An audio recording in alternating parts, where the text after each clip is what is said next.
Hey guys, Harsh here, back in the video. So today another Burago unboxing for you guys. So obviously this is the F1 car for the Mercedes. This is the W13 which they ran for the 2022 season, in which they reverted back to their silver alloy liveries. But as we all know, for the 2023 again they reverted back to their all black livery. So we'll see how this looks. So it comes in this nice acrylic case, as you can see, with the driver's helmet included. And you can get it in a cheaper version, which is the just cardboard box and without the driver's helmet. So as you can see, it is an officially licensed product by the Mercedes-AMG Petronas. And again over here you can see the license over here. So let's just quickly unbox it and see how it looks. So as you can see, Burago has now done a beautiful job at it. They have now finally included hard tire compound as well as the soft tire compound for their 2022 F1 series. So it's pretty nice to see that they are now exploring full options. So as you can see, the hard tire on this looks pretty amazing as well. As you can see, I think what they have decided is to choose the tire rim based on the car color. So I believe that the white rims on this particular car and style looks the best, so that's why they did it. I mean, it's just nice to see that we have some other tire compounds other than just the medium yellow rings. So let's just quickly unscrew it from its base. As you can see, it is nice and tight. So here goes the base, and here's the model itself. So now let's take a closer look at it.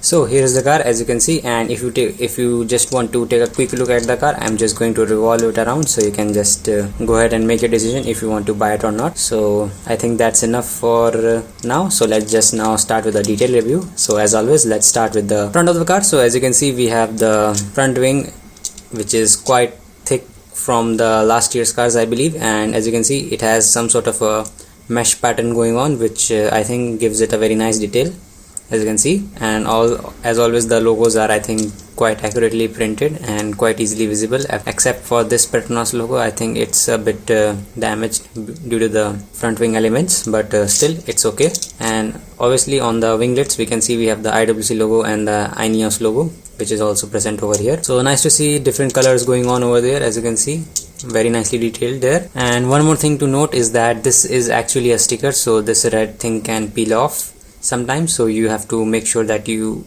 properly maintain it and secure it in place. It's not painted at all. Then moving on to the nose cone, we can see we have Pirelli logo, CrowdStrike, and all other logos that are sponsoring Mercedes this season, and also the main sponsor, which is the Petronas, and obviously our favorite driver Lewis Hamilton, number 44, written quite nicely there. And also you can see the helmet, which I'll come to later. Now the suspension, huge improvement from last year. As you can see, the details are, I think, quite okay for the price, and these fins that are on top of the wheels have a nice yellow paint sort of thing going on, which looks nice also. And as you can see, here is a little antenna poking out of it, and for what it is, I think it's quite accurately detailed, but obviously it's a lot thinner and much more skinnier, so not going to complain here. I mean, I'm just glad that it's there. Then moving on to the cockpit side, we can see we have the halo design, as you can see, which is, I think, quite nicely placed onto the car itself. I mean, I have some issues with the halo in previous models, so I think this time they have done a pretty good job. But as always, you can see it is not quite perfectly placed, so as you can see, there is a little bit of a wiggle room, but I think that's okay for a car of this price. And then you can see the side designs. As you know that the side pods were removed for some reason on the Mercedes. They just completely ignored that. And the mirrors, I think, are made out of metal. Yes, so the thing is that this time,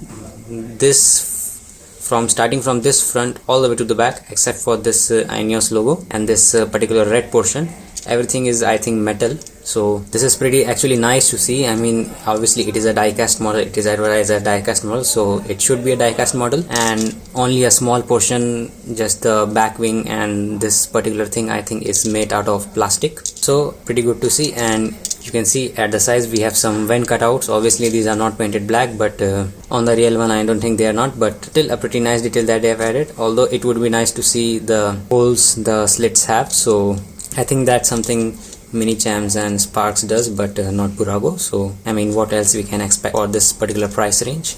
Then if you look at the main engine intake, we can see at the top it is quite nicely detailed with the antenna and the camera on board. So they have done a pretty good job this year of detailing the car to perfection. Now moving to the back, we have few more logos, and here you can see the Mercedes branding all over the back side of the car as well. As you can see, all the Mercedes, the middle star over here printed all over the body, just like the previous version AMGs. Then again at the back we can see we have the number 44 logo there, along with some sponsors over the top. Also, if you look at the Ford, you can see that it is fully made out of plastic, but it is actually given a nice carbon fiber look, so that's pretty nice detail as well. And also at the bottom we can see right now we get some information about the car itself. So as you can see, it is the 12V performance in the 1:43 scale by Burago, so that's pretty nice to see as well. Now finally moving on to the back wing, you can see it is quite nicely detailed as well with the red paint. I think it is painted over it, or I think not. So here is a minor imperfection there, so you can see that this Petronas logo is just actually a sticker and it's barely holding onto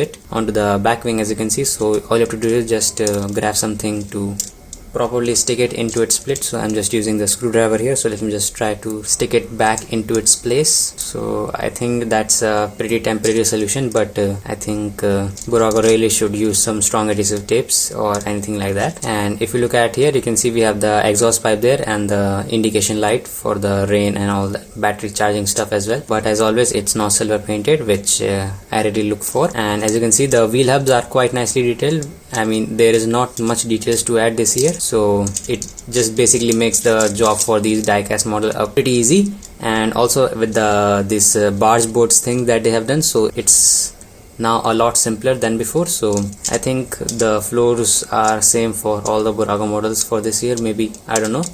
The video of all the Burago models, the F1 models, will be coming up shortly, so stay tuned for that, guys. So if you have stayed there, thanks for watching the video, guys, and if you have any doubts regarding this video, you can comment down below, and I will see you all later.